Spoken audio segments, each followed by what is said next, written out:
В студиото е Красимир Дачев. Добре дошъл, български предприемач, известен и с позициите, които винаги взима така доста критични по отношение на държавата и отношенията и с бизнеса. Виждате малко напрежение, веднага бяха взети мерки за няколко часа да бъде потушено. Това говори вече за някаква оперативност, сигнали за това, че наистина се работи или за нещо друго?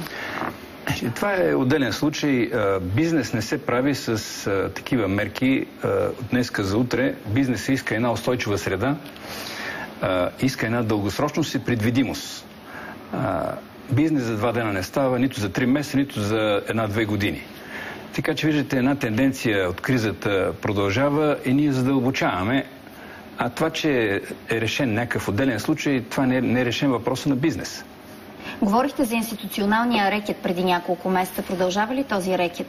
Не, рекета намалява, но намаляват и възможността на бизнеса.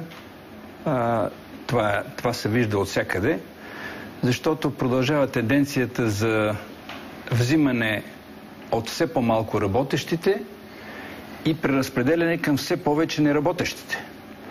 А в край на краищата и най-некадърният, най-случайният политик трябва да знае, че политиката е концентриран израз на икономиката. Ако нямаш икономика, ти не можеш да правиш политика. Затова не случайно, като тръгне някой държавен глава на Германия, на Русия, на Щатите, с него пътува 1-2 самолета, пътуват предприемачи. И това е тила. Това е базата, това е гръбнака на всяка държава. Ето, Пламен Орешарски отиде в Китай с цял самолет с предприемачи. Това беше една от икономиките, които се развиват много успешно през последните години. Значи, Китай, какво да говорим, това е много смешно. България да говори за Китай, защото аз бях в едно градче Кунмин, което никой не го знае, което е 6,5 милиона. Те са много... Като кажеш България какво е, що е, колко човека, той вика, сигурно се познават. Това не мога да допусна, че ние не се познаваме между си България, като си толкова само 7-8 милиона. По име. По име, да. Много се очудва, че не се познаваме. Но разбира се, че Китай е мястото, където само с едно мигане на очите те могат да променят цялата ситуация в България, но това е една от посоките.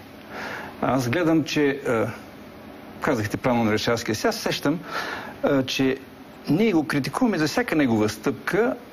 Взимам, например, последното, дето казаш, има корекция на държавата, чиновниците в държавното управление. Ние от 20 години плачем, че се разраства администрацията, че се разраства бюрокрацията, че трябва да се намали, че всичко трябва да се вземат мерки. Тръгват да се вземат мерки.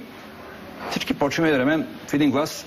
Чакайте, не пипайте хората сега. Почваме, всички институции се дигат и почват да протестират. И отбой, така че... Един от аргументите и на синдикатите обаче беше, че това са неща, които би било редно и в предизборната платформа да бъдат обяснени, за да е ясно, че ще се върви в такава посока, а не изведнъж решаваме и съкращаваме механично 10%.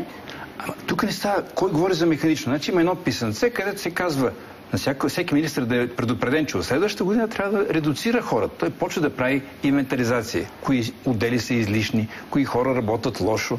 Това е първият анонс. Значи не може при първия анонс, когато нищо не се знае, да казваме, че е механично. Откъде се разбра, че е механично? От писмото пише 10%. 10%, значи това е един таргет. Една цел. Дава се целта на всеки. И след това се вижда. Един ще каже, може да направи 11, другия може да направи 7. Тоест искате да кажете, че на вас има индикации, че искат да ви помогнат и правителството работи за развитие на бизнеса. Аз ако държавата беше моя, така щях да постъпа. И нямаш да слушам никой. Добре, кажете вие в каква среда сте принудени да работите и до година българската икономика с мерките, които се взимат, дали ще живне? Защото има много... с почти 2%. Защото много социални мерки се взимат, за които някой трябва да ги изработи тези неща. Точно това. Значи социалните мерки са хубави, но някой трябва да изкара парите. Те социалните мерки сами за себе си не стават от небето така да паднат. Някой трябва да изкара парите за тези социални мерки. В момента всички говорим, че колко са работещи, толкова са неработещите. Ами, я помислете малко, тези работещите за статистиката са тези, които имат трудов договор. Като махнем всички държавни служители, като махнем общински, всякакви други служители, като махнем полиции, армии, като махнем охранители, които са 150 хиляди в България, и такива една непроизводствена сфера, накрая нали сещате, че останат по-малко от 1 милион, ще станат 600-700 хиляди, тези, които реално генерират съвкупния обществен продукт.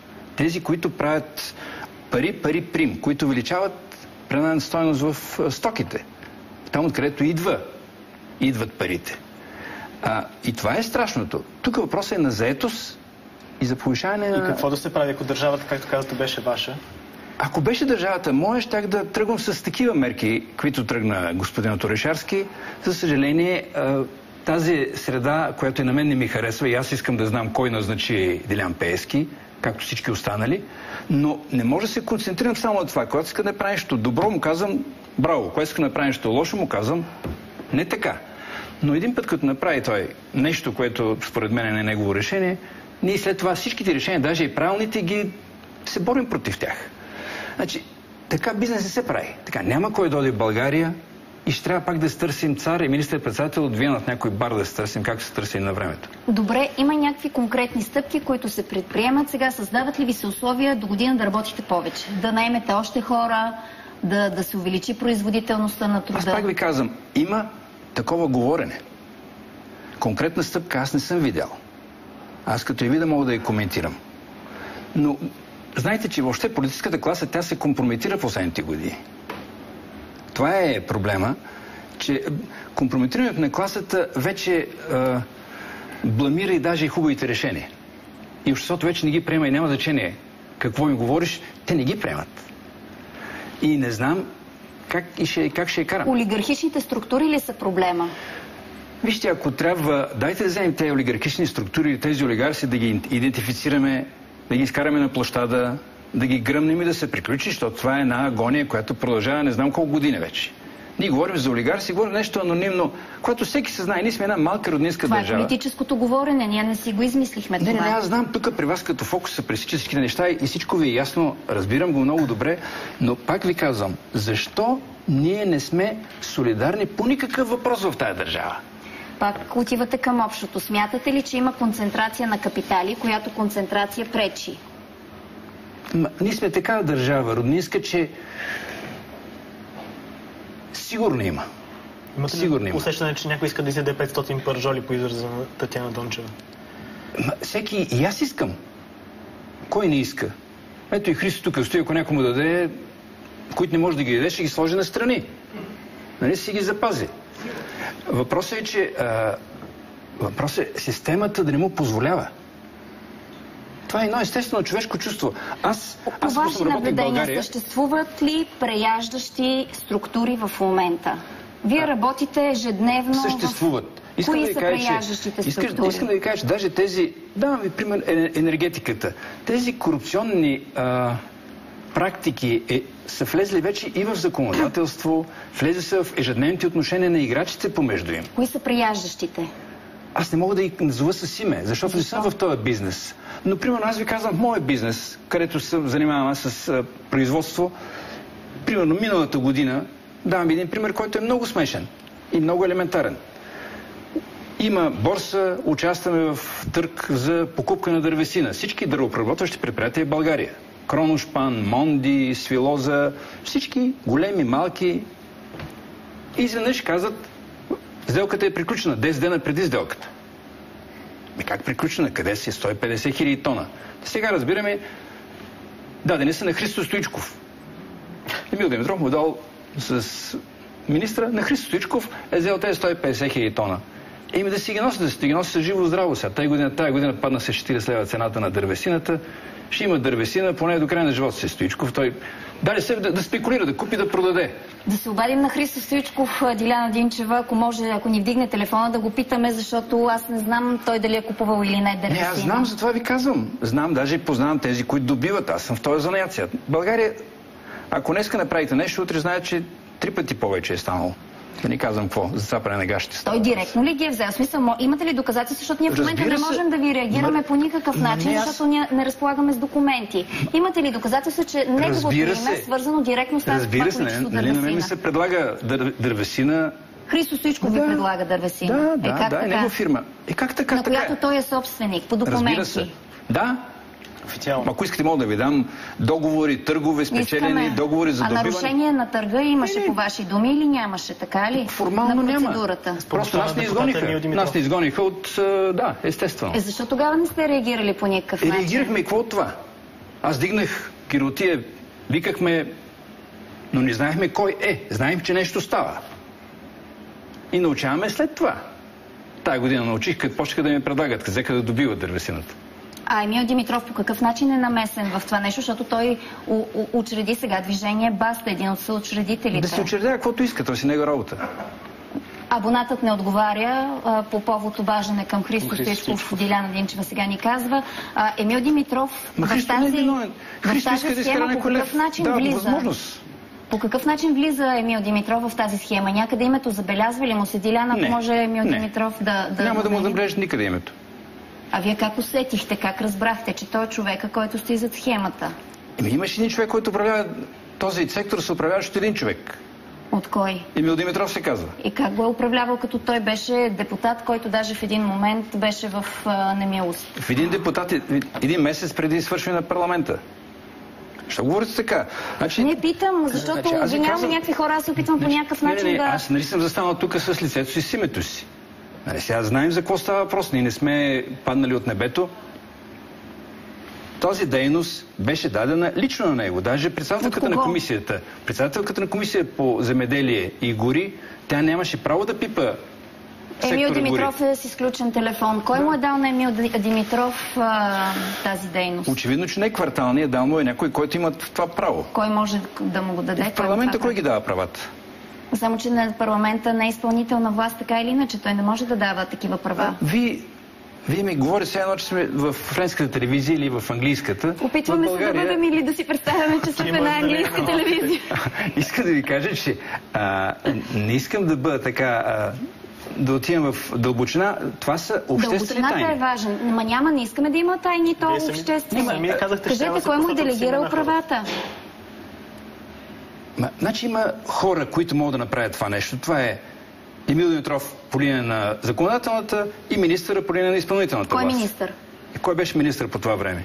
Мирослав Найденов. Нали? Ще може ли Мирослав Найденов да наберем? Той нищо няма да каже. На него беше нареждано. От кого? Същия Емил Димитров. Той командваше в горите и той командва в горите. Емил Димитров го имаме по телефона. Господин Димитров, кажете, случвало ли се това нещо? По някакъв начин вие разпореждали ли сте Христо Стоичков да спечели търга за дървесина? При вас седи в момента един отявлен лъжец. Христо Стоичков не участва в никакви фирми. Да бъде така добър да предостави документите. Коя е фирмата на Христо Стоичков? Този път вече ще се видим в съда. Не може от национален ефир да хвърляш такива обвинения. Господин Димитров, вие имали ли сте правомощия да разпределяте? Твърди се, господин Дачев казва, че е била обществена тайна, че вие сте били човека в сянка, който е управлявал този бизнес. Господин Дачев първо да си прочете Конституцията. Там пише какво е законодателна и какво е изпълнителна власт. Не питам по Конституция как стоят нещата, питам ви за реалности. Не. Никой не се е намесвал в борсата, а господин Дачев да каже колко пъти идвал при нас. За какво? За да иска да му съдействаме при държавните директори да получава дървесина без търгове. Нека ви го кажа сега. В качеството ви на какъв? Идвал е в Министерството, ние сме правили цели съвещания, в които сме били поканени депутатите от комисията и редовно имаше негови искания да получава дървесина без търгове. И си извадете справката назад, ще видите колко дървесина е закупил господин Дачев по ценоразпис, без да се явява на търгове. Знаело ли се, че вие сте хората, от които зависят тези решения, за да се поиска от вас? Защото аз не съм искала от вас, понеже не знам, че вие сте хората, които решават. Това, което казах. Не. Ние сме участвали в съвещания в Министерство на земеделието, където за проблемите, които са подигани от бранша, са правени съвещания с министър, заместник-министри, Господин Димитров, приемате ли поканата за участие в това студио, за да си поговорим за вашата работа в сянка, както се твърди? Ще дойдете ли утре на гости? Разбира се, утре. Ще се свържем с вас след предаването, за да чуем и вашата гледна точка. Обвинения към вас? Няма никакви обвинения. Нещата са много простички. Никога не съм купувал без търг. Нещо повече. Даже миналата година за 50 годишната история на Свилоза, за 50 години, за пръв път тази фабрика спря поради липса на суровина. И фактът, че съм ходил да искам, е заради това, защото няколко хиляди работника стоят. Ще ни дадете ли документи, които доказват, разбира че Стоичков, за да може утре да сме подготвени за разговора? Аз ви казвам, че има един бранш. Има няколко хиляди човека, които работят в този бранш. Които добиват, които купуват. Всичко се знае в България. Защо? Много е странно. Защо аз ще хода при него? Защо не съм дошъл при вас да искам дървесина? Добре, благодарим ви много. Разговор с продължение. Вие също ще ни съдействате, надяваме се, за да може да... Разбира се, няма никакъв проблем за това. Да проверим и другата гледна точка. Утре ще реагирате по телефона. Предстои ни сега много интересен разговор по отношение на вота прецедент в българската история. Вот за култура и спорт, доколкото разбрахме. За спорт аз не съм чула, но сега ще разберем. Гледайте ни.